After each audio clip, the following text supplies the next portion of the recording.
مشتاق صاحب، ایک تو یہ مجھے بتائیے کہ کل میرے ساتھ انٹرویو میں جو ایکس اسپیکر ہے ایاز صادق صاحب، وہ بتا رہے تھے کہ یہ جو آرڈیننس جس طریقے سے پھر انٹروڈیوس کرائے گئے ہیں اور ان کو ایکٹ بنایا گیا ہے، تو وہ کہہ رہے تھے کہ یہ غیر قانونی ہے، اس کی کوئی قانونی حیثیت نہیں ہے. آپ کا کیا خیال ہے؟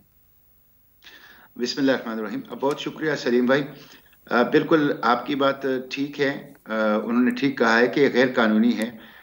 ایمرجنسی کی صورت میں آپ آرڈیننس لا سکتے ہیں اور یہ پروویژن ہے، اور یہ ماننا پڑے گا کہ یہ جو آرڈیننس کا سلسلہ ہے یہ ہمارے کانسٹیٹیوشن کا لیسٹ ڈیموکریٹک فیچر ہے.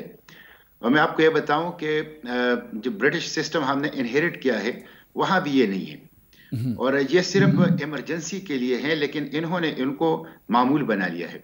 صورتحال یہ ہوتی ہے کہ سینٹ کا اجلاس چل رہا ہوتا ہے تو اس بات کے انتظار میں ہوتے ہیں کہ سینٹ کا اجلاس کب ختم ہو جائے تاکہ ہم آرڈیننس جاری کریں. قومی اسمبلی کا اجلاس بلانے والا ہوتا ہے اور 2 دن اور 1 دن پہلے آرڈیننس جاری کر لیا جاتا ہے اور نیکسٹ ڈے قومی اسمبلی کا اجلاس بلایا جاتا ہے. پھر طریقہ یہ ہوتا ہے کہ جب سینٹ یا قومی اسمبلی کا اجلاس بلا لیا جائے تو آپ کو فوری طور پر پہلی فرصت میں پہلے دن وہ آرڈیننس انٹروڈیوس کرنا ہوتا ہے پارلیمنٹ کے اندر. لیکن یہاں تو مہینے پھر وہ انٹروڈیوس نہیں کرتے، نہ سینٹ کے اندر وہ لے کرتے ہیں نہ اسے قومی اسمبلی کے اندر لے کرتے ہیں. تو انہوں نے پارلیمنٹ کو ڈسفنکشنل بنا دیا ہے. اور آپ نے بہت سی چیزوں کی طرف اشارہ کیا، خصوصاً جو جوائنٹ سیشن ہے، وہ جوائنٹ سیشن تو ایک مذاق بن گیا ہے. اور اس جوائنٹ سیشن میں تو انہوں نے قانون سازی کی ایک، آپ اسے کہہ سکتے ہیں فیکٹری اور ایک کارخانہ سیٹ کر لیتے ہیں، جس سے دھڑا دھڑ غیر قانونی انداز سے غیر معیاری قانون سازی جو ہیں وہ کی جاتی ہے. تو بنیادی وجہ جو ہے وہ یہ ہے کہ یہ آرڈیننس کے اوپر ڈیپینڈنس اس لیے کر رہے ہیں کہ یہ انکلوسیو لیجسلیشن نہیں کرنا چاہتے. یہ بل کمیٹیز کے اندر اس کی ڈیفینس نہیں کر سکتے، پارلیمنٹ کے فلور پر اس کی ڈیفینس نہیں کر سکتے، خود ان کے لوگوں کو پتہ نہیں ہوتا کہ بل کے مندرجات کیا ہیں، اس لیے یہ آرڈیننس کا سہارا لیتے ہیں. دوسری بات یہ ہے کہ ابھی جوائنٹ سیشن کی آپ نے بات کی، جوائنٹ سیشن کے اندر صورتحال یہ تھی کہ ایک سیکنڈ امینڈمنٹ بل جو تھا الیکشن کا، جو ای وی ایم کے حوالے سے تھا، اس میں تو یہ لکھا ہوا تھا کہ الیکشن کمیشن ای وی ایم یعنی الیکٹرانک ووٹنگ مشین پریکیور کرے گا فار کاسٹنگ ووٹرز، یعنی ووٹ کاسٹ کرنے کے بجائے ووٹر کاسٹ کرنے کے لیے. اور یہ قانون تھا، یہ لا جو ہے وہ آیا تھا اور یہ پاس ہو گیا کہ کاسٹنگ ووٹ کے بجائے کاسٹنگ ووٹرز، جس کے اندر وہ لکھا ہوا تھا. بلکہ ابھی ریسنٹ پاس کے اندر سینٹ کے اندر میں نے 2 چیزوں کے اوپر توجہ دلائی کہ جو قانون آپ لوگوں نے قومی اسمبلی سے منظور کیا ہے اور سینٹ میں لائے ہیں، یہ تو فیڈرل لیجسلیٹو لسٹ میں نہیں ہے. تو جب وزیر قانون نے فیڈرل لیجسلیٹو لسٹ دیکھا تو واقعی وہاں نہیں تھا. تو پھر ان کے تو ہاتھوں کے طوطے اڑ گئے کہ اب یہ کیا ہے، یہ تو قومی اسمبلی سے پاس ہو چکا ہے. پھر اس ضمانت کے اوپر کہ ابھی اس کو پاس ہونے دو، ہم بعد میں اس کو دیکھیں گے، اور وزیر قانون پارلیمنٹ میں سینٹ میں آ کے اس کی وضاحت کر لے گا کہ یہ فیڈرل لیجسلیٹو لسٹ میں اگر نہیں ہے تو ہم یہ کس عنوان کے تحت اور کس ٹاپک کے تحت ہم نے یہ لیجسلیشن کر لی. تو بہت برا حال ہے. جو چیف جسٹس آف پاکستان نے ان کے اوپر سوال اٹھایا تھا کہ ان کی لیگل ٹیم کی ڈگریاں چیک کرنی چاہیے. سچی بات یہ ہے کہ یہ جو مندرجات میں دیکھتا ہوں، جو غلطیاں میں دیکھتا ہوں، جس ہیپ ہیزر اور ہیسٹ کے انداز میں لیجسلیشن میں دیکھتا ہوں، تو ان کی لیگل ٹیم کی ڈگریوں پہ مجھے بھی شک ہوتا ہے اور اس کو چیک کرنا چاہیے. اچھا، مصطفیٰ کوکر صاحب کی بارہ لا کی ڈگری بھی جینون ہے، ہمیں پتہ ہے، اور سینیٹر بھی ہے.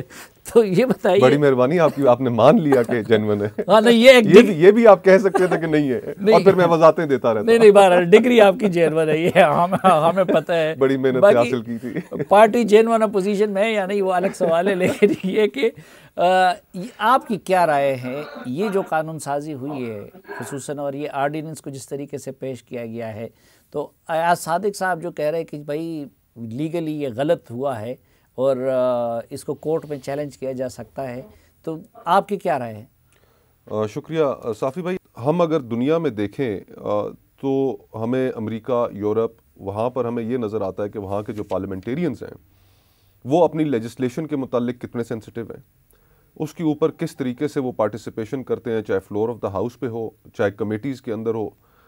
اور پھر ایونچولی جو وہاں کا ووٹر ہے وہ اس چیز کے اوپر ان کا اس کے وہاں کے ووٹر کا پیمانہ یہ ہے کہ وہ اپنے الیکٹ کیے گئے ممبر کے اوپر نظر رکھتا ہے کہ اس نے فلانے موقع پہ فلانا جب قانون اس کے سامنے آیا تو اس نے کیا پوزیشن اختیار کی، اس نے اس کے حق میں ووٹ دیا یا اس کے خلاف ووٹ دیا.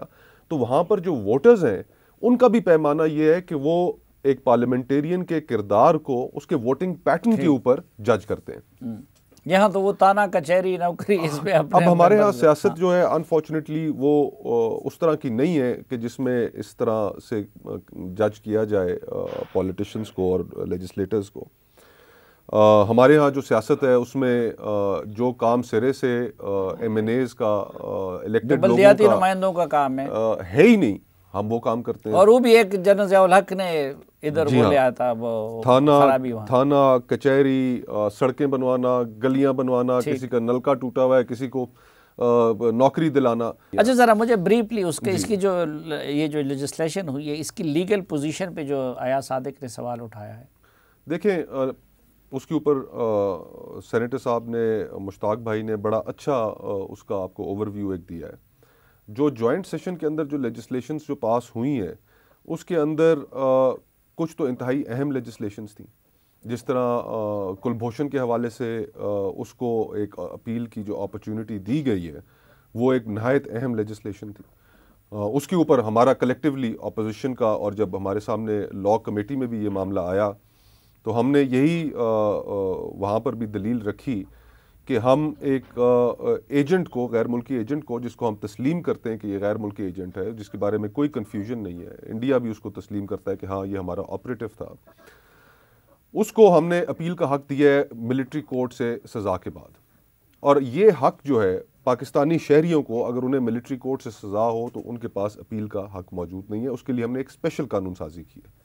حکومت یہ عذر رکھتی ہے کہ جی کہ یہ تو ہم نے انٹرنیشنل کورٹ آف جسٹس جو ہے اس کے فیصلے کے اوپر عمل درآمد کے لیے کیا، لیکن اس فیصلے میں ہمارے مطابق یہ تقاضا ضرور تھا لیکن ایک کنڈیشن نہیں تھی.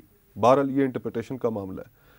اس میں الیکٹرانک ووٹنگ مشینز کے اوپر جو لیجسلیشن ہوئی، بالکل درست کہا مشتاق صاحب نے کہ اس میں اتنی گرامیٹیکل مسٹیکس تھیں. ہمارے سامنے جو بھی لیجسلیشن آتی ہے ماشاءاللہ اس کے اندر صافی بھائی اگر کبھی غلطیاں نکالنے انسان بیٹھے تو حیران اور پریشان رہ جاتا ہے کہ یہ کیسے نیشنل اسمبلی سے پاس اچھا یہ جو لیجسلیشن ہوئی ہے اس میں مین چیزیں کیا ہیں، اس کے کیا اثرات مرتب ہوں گے، اس پہ بھی میں بات کروں گا اگلے سیگمنٹ میں. لیکن احمد بلال محبوب صاحب، یہ جو نقطہ اٹھایا گیا ہے اپوزیشن کے بعض لوگوں کی طرف سے، جو بابر اعوان صاحب نے انٹرپریٹیشن کی ہے کہ بھائی جو آرڈیننس ہے وہ اگر سیکریٹریٹ میں جمع ہوا ہے تو بے شک اس کا اگر مدت پوری ہوئی بھی ہو تو وہ اس پہ اپلائی نہیں ہوتا. دوسرے لوگ کہتے ہیں کہ نہیں بھائی وہ صرف سیکریٹریٹ میں جمع ہونا کافی نہیں ہے، جب تک اگر وہ پاس نہ ہوا ہو تو پھر وہ لیپس ہو چکا ہے. تو اس میں صحیح پوزیشن قانونی کون سی ہے؟ صافی صاحب دیکھیں، یہ جو انٹرپریٹیشن کا معاملہ ہے یہ تو کوئی عدالت کر سکتی ہے یا کوئی ماہر قانون کر سکتا ہے. میں ذاتی طور پہ تو یہ سمجھتا ہوں کہ جو دوسری انٹرپریٹیشن ہے کہ جب تک وہ پاس نہ ہو جائے اس وقت تک آپ نہیں سمجھ سکتے کہ وہ مدت پوری کر چکا ہے. یعنی اس کو اس مدت کے اندر پاس ہونا لازمی تھا، سیکریٹریٹ کے اندر جمع کرنا کافی نہیں ہے، کیونکہ یہ اسپرٹ بھی قانون کی یہی کہتی ہے کہ اس کی جو مدت ہے، جو اس کی ویلیڈیٹی کی، اسی کے اندر یا تو یہ پاس ہو جائے ورنہ یہ لیپس ہو جائے گا. ورنہ تو پھر اگر آپ یہ سیکریٹریٹ میں جمع کرا دیں اور مہینوں تک پھر اس کے اوپر پاس ہونے کی نوبت نہ آئے تو اس کا مطلب ہے کہ قانون کی جو منشا ہے اس کی تو خلاف ورزی ہے. تو اس لیے میرے خیال میں بابر اعوان صاحب کی انٹرپریٹیشن درست نہیں ہے.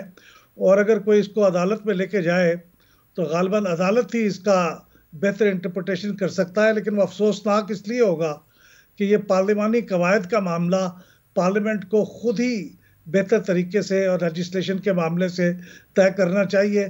یہ روایت اگر یہ ڈال دیں آپ کے عدالتوں میں جا کے پارلیمانی قواعد کی انٹرپریٹیشن کراتے رہیں تو اس سے پارلیمنٹ کی جو ساورینٹی ہے، پارلیمنٹ کا جو وقار ہے وہ مجروح ہوتا ہے. تو میرے خیال میں یہ ایک تو یہ درست کہا انہوں نے کہ ایک تو یہ جمع کرانے کا معاملہ تھا.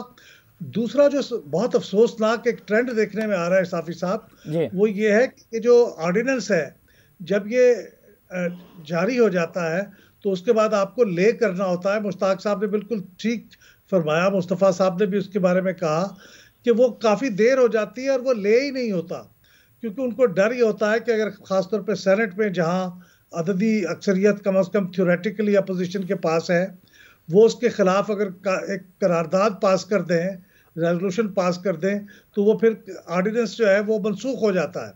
تو اس لیے وہ اس ڈر سے وہ لے ہی نہیں کرتے, اور اس پہ بعض کیسز میں تو مہینوں گزر جاتے ہیں اور وہ لے نہیں ہوتا.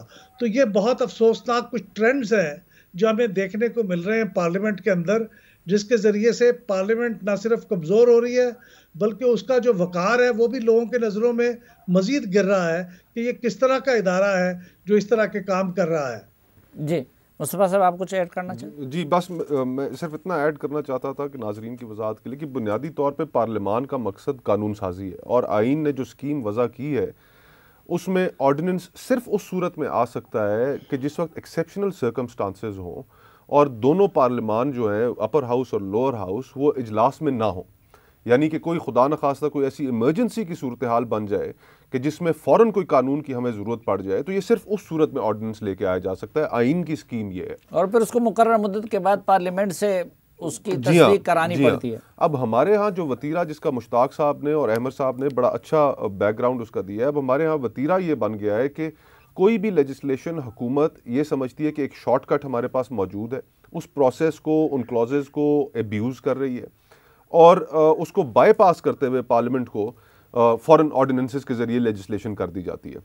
اب اس کو کچھ لوگوں نے چیلنج بھی کر رکھا ہے, غالباً جو مسلم لیگ نون کے محسن شاہ نواز رانجھا ہیں, انہوں نے اسلام آباد ہائی کورٹ میں ایک پٹیشن دائر کر رکھی ہے. اب میرے علم میں نہیں ہے کہ اس کے اوپر وہ ہیئرنگ کس مقام تک پہنچی ہے یا کوئی فیصلہ آیا ہے, لیکن عدلیہ میں بھی ہم نے یہ دیکھا ہے کہ جو ٹرینڈ ابھر کر سامنے آ رہا ہے کہ پارلیمان کے جہاں پر قواعد اور ضوابط کی انٹرپریٹیشن کا معاملہ آتا ہے تو وہ اس سے اپنا ڈسٹنس اختیار کرتے ہیں اور اس کو اچھا عمل نہیں سمجھتے کہ وہ اس کے اندر انٹرفیئر کریں.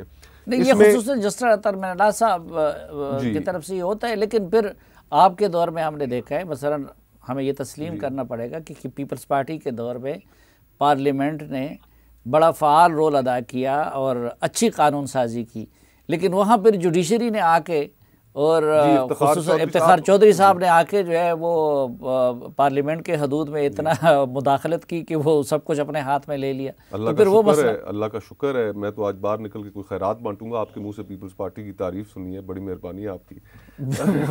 صحیح بات کو صحیح کہیں گے. افتخار چودھری صاحب نے جو کیا وہ آپ کے سامنے موجود ہے. اس وقت بھی اس پہ لکھا کہ غلط کر رہے ہیں, لیکن اس میں صافی بھائی اب اس میں اب آپ نے اپنے انٹرو میں ایک اور اچھی چیز کی طرف آپ نے نشاندہی کی کہ آپ نے اسپیکر نیشنل اسمبلی سے رابطہ کیا, ان سے ان کا موقف لینے کی کوشش کی. آپ نے سابقہ اسپیکر صاحب سے رابطہ کیا. اب جو کسٹوڈین آف دا ہاؤس ہیں, اب ان کی بھی ایک آئینی ذمہ داری ہے کہ وہ اپنے سامنے یہ ان کے جس ہاؤس کے وقار میں کمی لاتی ہے یہ چیز, اس کے اوپر انہیں ری ایکٹ کرنا چاہیے کہ جناب پارلیمان کی موجودگی میں آپ کیسے یہ قانون سازی کر رہے ہیں. چلو, آپ نے بھی زندگی میں پہلی مرتبہ میرے کسی بات کو اچھا کہا ہے